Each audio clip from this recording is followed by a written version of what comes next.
À travers cette vidéo complète, nous allons voir que pour accéder à la joie, nous devons passer par la souffrance, qui nous permet ainsi d'être meilleurs.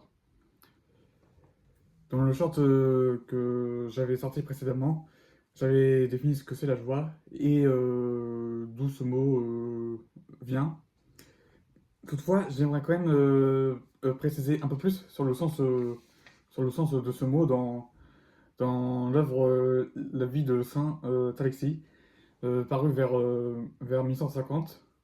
Euh, donc ici, euh, la joie, c'est lorsque Saint Alexis décide de renoncer à la terre pour s'élever au ciel.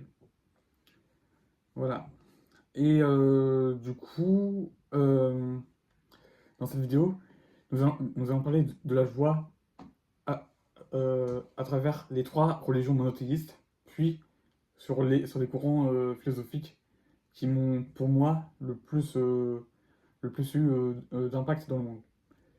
Dans un premier temps, je vais parler du christianisme sous toutes ses formes, pareil pour l'islam et tout ça. Donc, dans un premier temps, sur le christianisme catholique, je voulais vous parler d'une œuvre qui est parue en 1779, qui s'intitule Traité de la joie de l'âme chrétien, d'Ambroise de Lombez, qui était un prêtre catholique capucin, originaire du Languedoc. Donc pour lui, la joie euh, se définit par trois principes. Elle est bonne et louable, donc en lien avec la paix. Elle est utile, avec comme vertu les affaires et aussi son impact dans la société. Et elle est aussi nécessaire, avec la connexion et la confiance avec Dieu, et le fait de pouvoir supporter les épreuves. Dans le christianisme orthodoxe, euh, cette année, le patriarche de l'Église orthodoxe de Roumanie, euh, Daniel, a, euh, a, s'est adressé à l'occasion des Saint-Pâques. Il évoque dans son message la joie de la résurrection, destinée aux amours, aux bonnes œuvres et à la prière. Et de ce fait, euh, il, euh, il souhaite la paix dans le monde.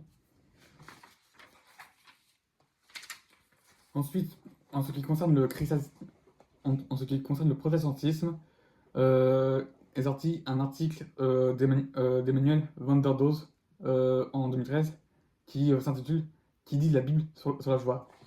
Et on peut voir que si la Bible dit trois choses précisément, déjà de un que c'est un cadeau de Dieu, auquel Dieu nous offre son amour, lorsqu'il dit je vous ai dit cela afin que ma joie soit en vous et que votre joie soit complète. C'est ce que Jésus disait. De deux, la joie est un fruit de l'Esprit Saint. Ce que l'Esprit Saint produit, c'est l'amour, la joie, la paix, la patience, la bienveillance, la bonté, la douceur et la maîtrise de soi. Et le protestantisme dit aussi que la joie naît même dans la souffrance. Donc c'est fini pour le christianisme. Maintenant, je vais m'attaquer à ce que la joie comment la joie est représentée dans l'islam. On va commencer par le sunnisme. Donc le sunnisme montre qu'il y a cet arbre à planter et à nourrir de de façon spirituelle. Donc déjà, on a l'arbre spirituel. Là, c'est une citation d'Allah dans le Coran qui dit quiconque, homme ou femme, aurait fait le bien tout en étant croyant, nous lui assurerons une vie heureuse. Ensuite, il y a l'arbre familial, donc pareil dans le Coran. Allah dit les gens du paradis serrent ce jour-là dans une occupation qui les remplit de bonheur. euh, les époux sont des ombrages accordés sur les divans. Ensuite, il y a l'arbre de la provision, destiné à la subsistance, le budget et le travail, etc. L'arbre du développement personnel, euh, qui parle de nos compétences, de l'apprentissage, de la sagesse, du comportement, etc. Nous avons aussi l'arbre de la santé, qui peut être corporel ou spirituel, enfin les deux aussi. L'arbre de l'interaction sociale entre les humains et les animaux, et aussi en général l'environnement. Et aussi l'arbre du service gratuit, donc le partage. Selon, ensuite, selon l'islam chiite, la sourate 14.7 dit euh, vous êtes, si vous êtes reconnaissant, je vous augmenterai mes bienfaits. Donc ça montre ici une marque de gratitude. Selon le judaïsme, donc pour le troisième point, la joie est un moment, la joie naît de moments de ténèbres auxquels la Torah nous invite à nous concentrer sur la connexion avec Dieu, à changer de situation et, euh, de ce fait, la confiance va devenir un arrangement. Donc là, nous avons fini pour les aspects, pour l'aspect religieux de la joie. Maintenant, je vais m'intéresser aux aspects philosophiques, en commençant par le stoïcisme. Donc, un article de Chuck Chakrapani, Stoic, Joy and Oxyman, est sorti en 2022, auquel ça reprend des passages de la joie selon le stoïcisme. Dans un premier temps, nous avons un message du philosophe Sénèque à Lucius, le jeune qui était gouverneur romain au premier siècle de notre ère. Dans sa lettre à Lucilius, il dit surtout, mon ami Lucilius, faites-en votre affaire, apprenez à ressentir la joie. Donc là, ici, on peut voir qu'il fait de la joie plutôt une affaire personnelle de la chose. Et ensuite, Marc Aurèle, donc l'empereur philosophe romain, de 161 à 180 de notre ère, nous explique que la vie quotidienne peut nous rendre joyeuses à travers ses pensées. Du coup, c'est pour ça qu'on dit qu'il faut vivre l'instant présent. Ensuite, je vais étudier la joie selon le bouddhisme. Euh, le bouddhisme parle à la fois du bonheur absolu et relatif. Dans un premier temps, est sorti de la sagesse pour créer le bonheur et la paix, dont cette œuvre nous montre que le but est de devenir heureux. Selon le bouddhisme de Nichiren, qui est une forme de bouddhisme originaire du Japon, euh, qui était par ailleurs un moine bouddhiste japonais, et du coup, il nous incite à suivre son propre cœur. Et ensuite, nous avons la sagesse du sutra de Latus, euh, qui nous parle ici de la pratique du bonheur absolu, selon Toda Katsushige, qui était un samouraï du 16e siècle, un samouraï japonais. Ensuite, nous allons étudier la joie euh, selon un aspect plus contemporain de notre société, lié à la psychanalyse.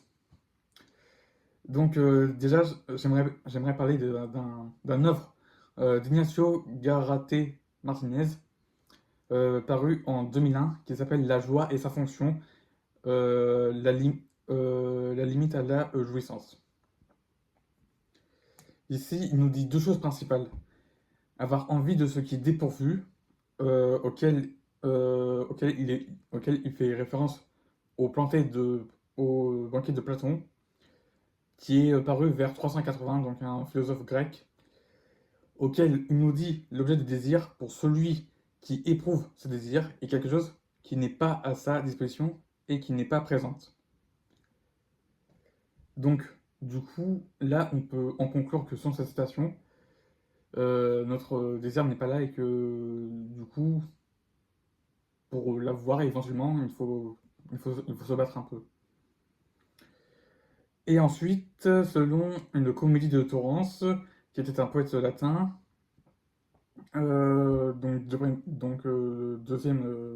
deuxième point, euh, il évoque le homo sum, humani mi miil a un alienum puto, ce qui signifie en latin je suis homme, tout ce qui intéresse les hommes ne saurait m'être indifférent.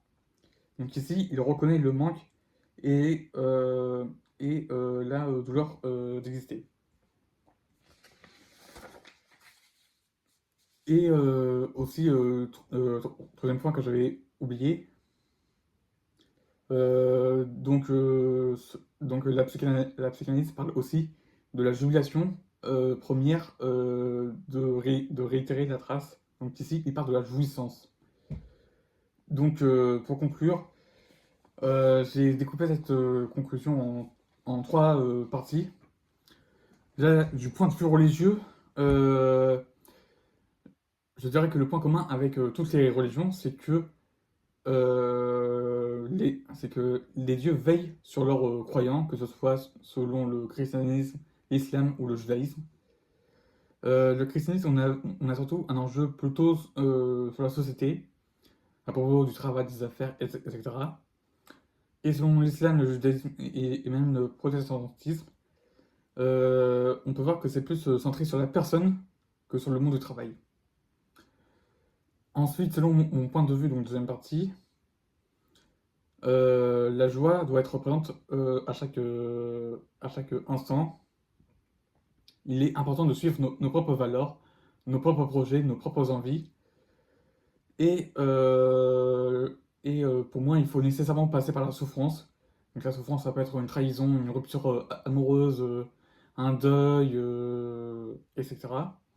Pour accéder à cette joie qui est synonyme de paix, de sagesse, etc. Enfin, ça, pardon, ça c'est le point de vue de la philosophie, mais du coup, selon mon point de vue, je pense que le soi est plus important que les autres. Il faut d'abord penser à soi plutôt que de penser aux autres d'abord. Euh, la souffrance peut nous servir d'enseignement euh, sans trop culpabiliser sur maintenant je dois faire ceci mais pas cela, etc. etc. C'est grâce au fait qu'on n'a pas de nos erreurs que nous pouvons être joyeux et ainsi être en paix avec nous-mêmes. Et comme je le disais avant, la joie, pour moi, ce n'est pas qu'une simple émotion comme la tristesse, la colère ou la peur. Pour moi, la joie est aussi synonyme de sagesse, de paix, de confiance et aussi de soi-même. Et voilà, c'était cette version longue de ma vidéo sur la joie. J'espère qu'elle vous aura plu. N'hésitez pas à mettre un commentaire, un j'aime, à partager cette vidéo et aussi à vous abonner à ma chaîne YouTube si ce n'est pas encore fait. Et je vous dis à bientôt.